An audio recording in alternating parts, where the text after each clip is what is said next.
be back. How's everybody doing today? Are you fired up? You ready to go? Well, it is good to be back in Richmond. I was going to say it's good to be back in Virginia, but I'm in Virginia pretty much every day. Kind of go back just a little further north. You know, I remember coming here in the closing days of my last race 5 years ago. I remember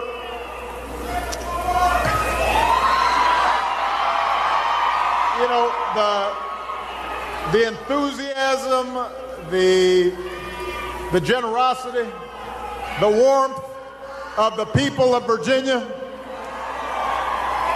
I remember that when I first announced for my candidacy as president back in 2007, the first major elected official outside Illinois was a certain gentleman named Tim Kaine. And Ann Kane's right there. And I came here and I said to Tim and Ann, what the heck are y'all doing? Because nobody can pronounce my name yet. But they believed in me, I think even before Michelle did. So I will always have warm, fond memories of Richmond, Virginia. Part of the reason I've got warm memories is because I got good friends here. That includes your governor, Terry McAuliffe. That includes your Attorney General, Mark Herrick. That includes your next Lieutenant Governor, Justin Fairfax. That includes outstanding members of Congress like Bobby Scott and Don McEachin. Your mayor, LeVar Stoney. And it includes the next governor of the Commonwealth of Virginia, Ralph Northam.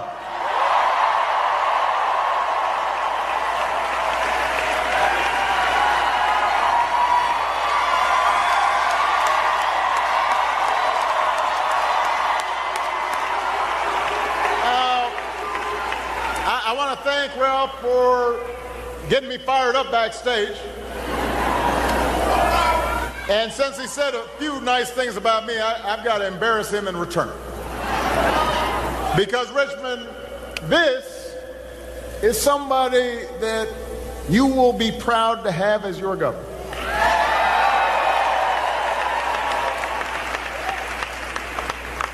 Ralph's whole life has been about honest, responsible service to others. One of the stories I love is about Ralph and how when he was a cadet at BMI, his fellow cadets elected him president of the honor corps. Now let me say this. When I was in college, I was kind of a goof-off, so they would not have given me that honor. But think about that. Even as a young man, people already recognized that this was somebody whose character made him trustworthy. Somebody with a code of honor and integrity. They trusted him to hold himself and all of them to a high standard. They trusted him to do the right thing, even when nobody's looking. And isn't that what we want in our leaders? Isn't that who we want making tough decisions on our behalf? Honesty, integrity, a willingness to put others before yourself. That's the way that Ralph has always lived his life.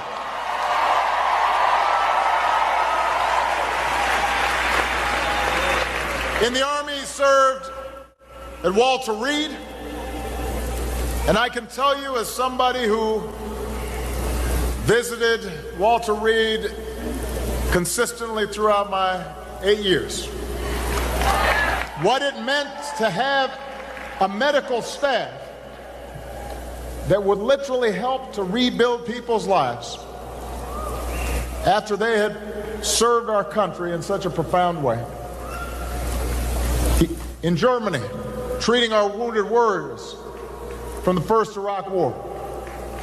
When he left active duty, he and his wonderful wife, Pam, an educator, decided to settle down on the same Chesapeake Bay where he had grown up. And he took care of kids, specializing in pediatric neurology in Norfolk. Now, you know you got to be smart to do pediatric neurology. It's hard to pronounce, much less do. So he devoted himself to the next generation, just like Pam did. He taught not just neurology to students at Eastern Virginia Medical School, but he also taught ethics. And for nearly 20 years, he has given his time freely to care for terminally ill children in Portsmouth. And if you ask him, he'll say those kids have given him more than he could ever give back. That's Ralph Northam. That's who is seeking your support for governor.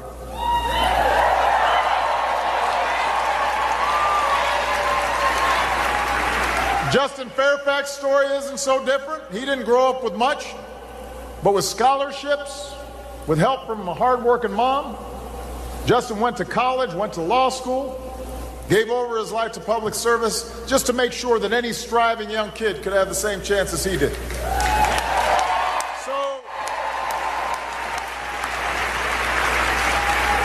the point is, you've got really good candidates.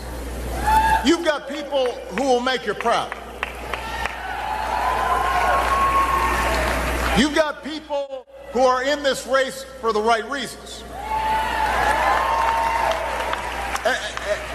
At a time when so many of us can be so cynical about government and public service, to have somebody step up who you can trust and who just wants to do right by the people of Virginia, that's worth something.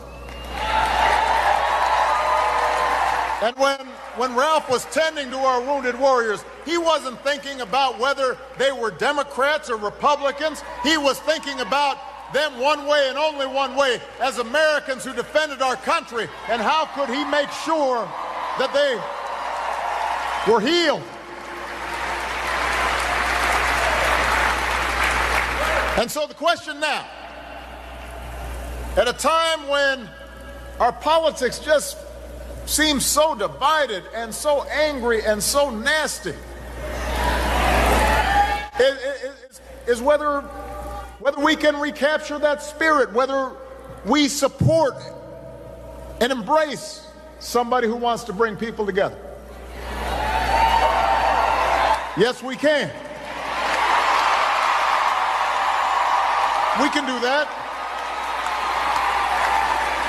Look, I've always believed in that kind of politics.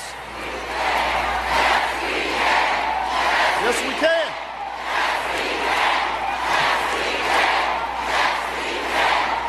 You know, because that's American democracy at its best. That's the politics I've always believed in. That's what Ralph believes in, Justin believes in, Mark believes in. I believe that when everybody gets involved, when everybody gets engaged, when everybody pushes in the same direction, that's when good things happen.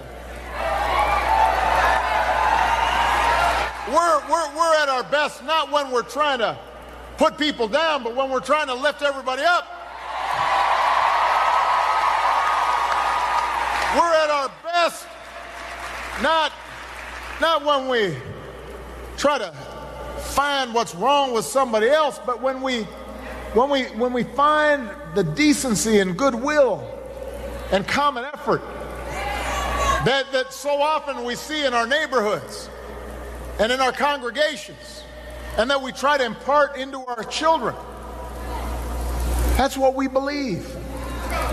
And we have to be honest, that kind of politics doesn't always carry the day. And we live at a time when all sorts of forces conspire to turn good people off from politics. The way we get our news, the way money floods into our campaigns, the way our political districts are drawn so that candidates are rewarded for pandering to the extremes instead of trying to keep common ground and forging consensus. And by the way, Ralph wants to end the practice of gerrymandering so our districts are drawn in a nonpartisan way. We shouldn't have politicians choosing their voters. We should have voters choosing those who would serve them. That's one more difference between him and his opponents. But all these things conspire so that our politics doesn't reflect our values. Look,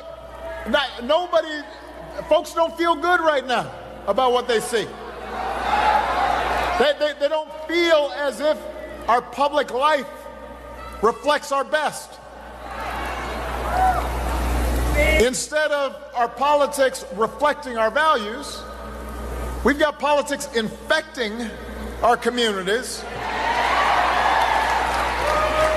Instead of looking for ways to work together and get things done in a practical way, we've got folks who are deliberately trying to make folks angry, to demonize people who have different ideas, to get the base all riled up because it provides a short-term tactical advantage. And so sometimes that can feel frustrating. And look, I've been in this arena for a while, but what I also know is as frustrated as you get, the goodness of America, the goodness and decency and hard work and responsibility and sacrifice that's on display by the American people every single day in their communities all across this great country, all across this great state, people of every walk of life. It doesn't matter whether they're white or black or Hispanic or Asian or Native American, whether they're disabled, whether they are gay or straight. There are people all across this country that want to do things better, that want to work together. And I've seen the possibilities of our democracy. You've seen it. Look what we did over the last 8 years. Created jobs for the jobless, made it easier for young people to earn a higher education, covered more families with health insurance, brought home more of our brave troops, made sure we were looking after our veterans, made America a more respected leader around the world, started making sure that we're dealing with climate change in a serious way. We know what we can achieve when we put our minds to it and when we're working together.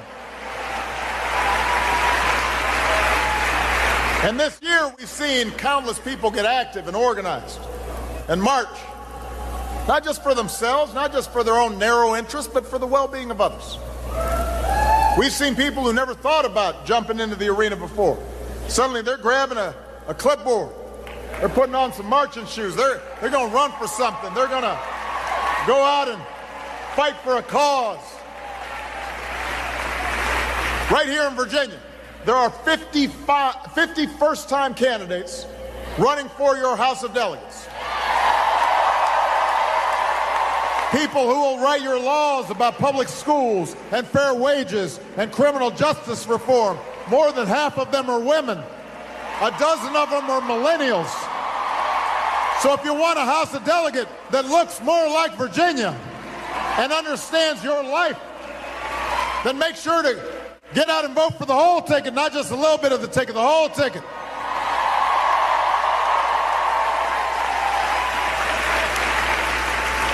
Because ultimately it does come down to you.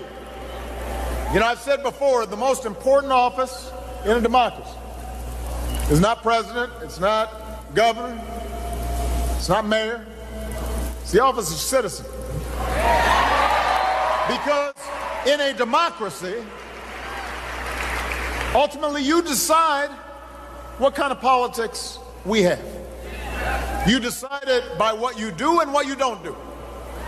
You decide by whether you're active or whether you're not. You decide by whether you decide to use your voice and your franchise to make things better, or whether you succumb to cynicism. It's in your hands. So the question for you tonight and over the next 19 days is, do you want a politics of division and distraction, or do you believe in a better kind of politics? One where we work together and listen to each other and move this country forward. Do you want an economy that only works for the very top? Or do you want an economy that works for everybody? That lifts up a strong, vibrant middle class and creates ladders of opportunity for everybody who's willing to work hard, so that they can get their little piece of the American dream?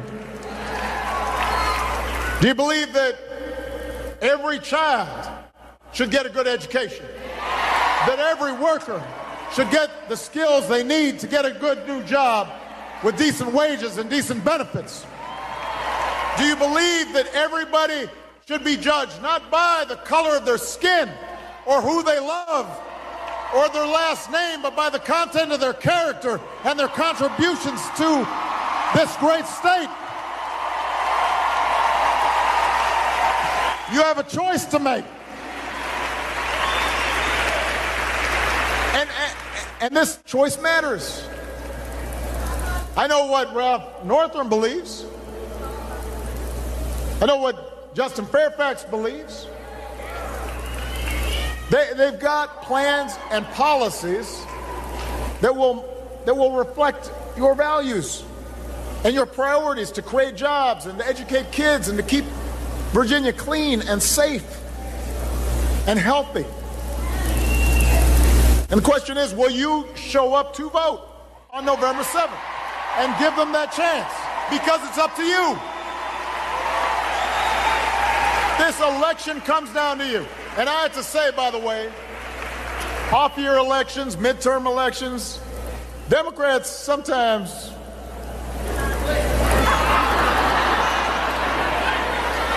y'all get a little sleepy. You get a little complacent. Now this is not my opinion, this is the data. This is the data. During presidential elections, everybody gets all excited. And then when it's an off-year election, suddenly everybody, what, there's an election going on? Huh? And so as a consequence, folks wake up and they're surprised. How come we can't get things through Congress? How come we can't get things through the State House? Because you slept through the election. But the stakes now don't allow you to sleep, because it's going to come down to how bad you want it. I don't want to hear folks complaining and not doing something about it. All the young people out here,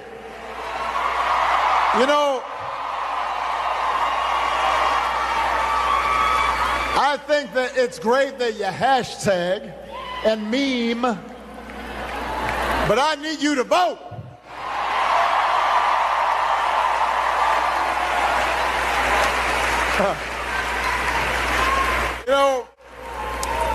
I tend not to watch a lot of TV, even though I've got a little more time on my hands, but Michelle and I get the same commercials in D.C. as y'all do here. And I've seen enough of them to know that Ralph's opponent is pulling from that same old playbook. Don't boo, vote. Don't boo. doesn't do any good. Voting does some good. You know, but I mean, we've seen this so many times before. You know, you got the advertisement, and there's some voice, ominous, and there's, you know, everything's kind of dark, and there's like a bunch of just letting you know that somebody's coming to get you, that our values are at risk if you vote for Ralph. They don't really tell you exactly why. We've seen it before. And it's a tactic, by the way, that shows Ralph's opponent doesn't really think very highly of Virginians. Because I don't think anybody really thinks that somebody who spent his life performing surgery on soldiers and children suddenly is cozying up to street gangs. You know, that strains credulity. That sounds like a fib. Sounds like an okey doke. Nobody believes that. Does anybody really believe that Ralph spent his whole life in Old Dominion and then he's going to run for governor and suddenly try to erase Virginia's history? That is not what this election's about. That is distraction. That is phony. That is divisive. It's not true. Look, we all have valid concerns about crime. We have legitimate concerns and even legitimate differences around how to manage immigration in a way that's orderly and fair. But the fact is that crime and illegal immigration are nearly as low as they've been in decades. They were last year as well. And Ralph's opponent knows it. He's gone on record in the past condemning the very same kind of rhetoric that he's using right now. And if he honestly thought these were serious issues, he'd offer serious solutions. But he's not, because what he's really trying to deliver is fear. What he really believes is that if you scare enough voters, you might score just enough votes to win an election. And that's what makes this kind of anything goes politics just so damaging and corrosive to our democracy. It's just as cynical as politics gets. It's not going to create jobs. It's not going to educate kids. It won't clear up traffic.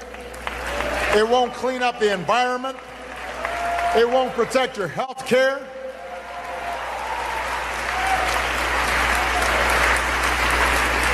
I mean, you notice I haven't been commenting a lot on politics lately. But here's one thing I know. If you have to win a campaign by dividing people, you're not going to be able to govern them. You won't be able to unite them later if that's how you start. So Ralph Northam believes we should have an orderly immigration system, that we should crack down on criminals and gangs and put them behind bars. Or if they're not from this country and they're engaged in criminal act, they should be gone. He understands that, but he also believes that we can accomplish those things without fanning anti-immigrant sentiment that makes none of us safer. He believes that every young person should get a great education and every worker should have the tools they need to find a good job in growing industries, and that's really what is going to make a difference in the lives of Virginians all across this state.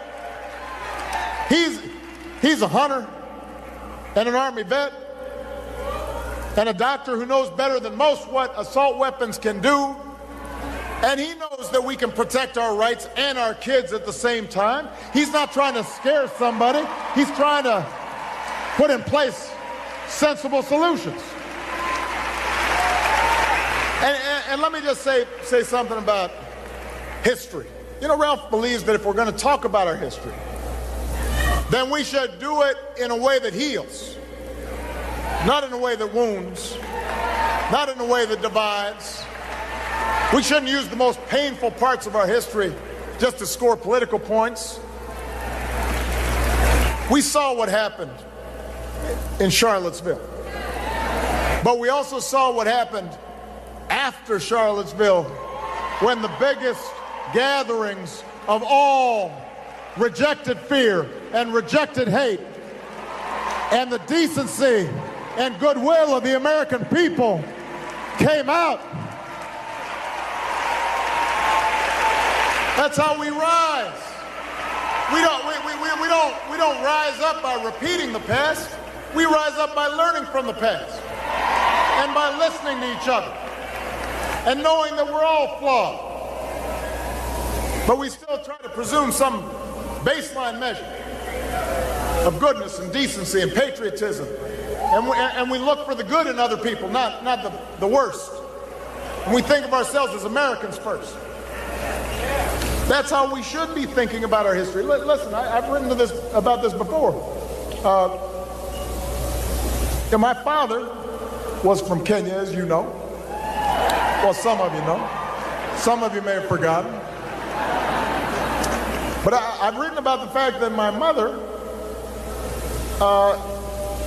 you can trace her lineage, and like I'm a 8th or 9th or 10th or something cousin removed from Jefferson Davis, who was the head of the Confederacy. Think about that.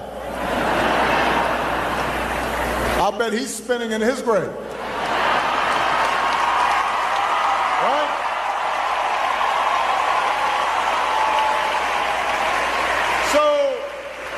So the point is that that's America.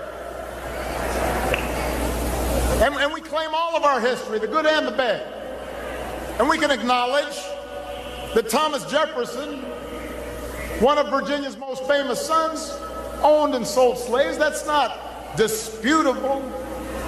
And we can also acknowledge that he wrote the words, "We hold these truths to be self-evident, that all men are created equal, that they are endowed by their Creator with certain unalienable rights, that among these are life and liberty and the pursuit of happiness." And we can recognize that even if our past is not perfect, we can honor the constitutional ideals that have allowed us to come this far and to keep moving toward a more perfect union. That's what America is. That's who we are.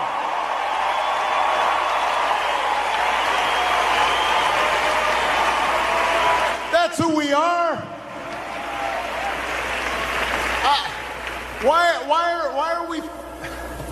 Why are we deliberately trying to misunderstand each other and be cruel to each other and put each other down? That's not who we are. It was those ideals provided to us by our founders that drew waves of immigrants to our shores, that drove waves of troops to storm beaches a world away to save democracy. It was those ideals that led generations of Americans to march for workers' rights and women's rights and voting rights and civil rights and LGBT rights, to expand the reach of our democracy. It's that conviction that we can choose our own course and shape our own destiny that's given generations of ordinary citizens the capacity, and no matter how bleak things seem, no matter how difficult things were, to keep moving this country forward. That's who we are. And it started in part right here in Virginia. That's what our founders understood.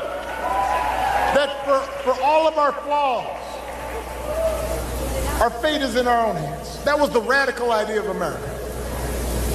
That we decide our direction. Not some king, not some despot, but us, citizens. And our progress doesn't always go in a straight line. Sometimes we take 2 steps forward and we might take a step back. They understood that too. But the idea of America is not about going backwards. It's about pushing forward. America is a story of progress. Ralph Northam wants progress. He wants to take us forward, not backward. He wants to reach out for hope, not fear. That's where Justin Fairfax wants to take us.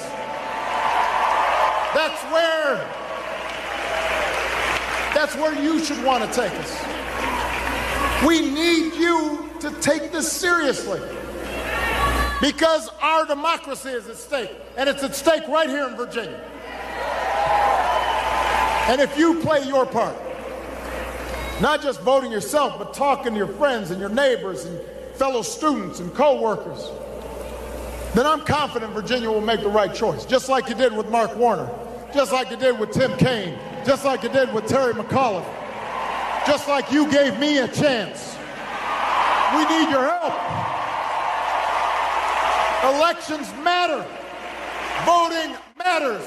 You can't take anything for granted. You can't sit this one out. It's up to you. And if you believe in that better vision, not just of our politics, but of our common life, of our democracy, of who we are, if you want that reflected in our government, if you want our kids to see our government and feel good about it and feel like they're represented, and you want those values that you are teaching your children reinforced, the values of generosity and tolerance and community and hard work and responsibility, if you want to see that reflected, then you've got to go out there. You got 19 days to knock on some doors. You got 19 days to go out there and campaign. Is it 18 now? I started yesterday. That's why I need your help, to help me count and to help me make sure that we're making enough phone calls to get Ralph Northam elected, that we're making enough door knocks to get Justin Fairfax elected. If you do, I guarantee you not only will Ralph Northam be your next governor and Justin Fairfax be your next lieutenant governor, but you are going to send a message all across this great country and all around the world of just what it is that America stands for. I love you, Virginia. God bless you. Let's get to work.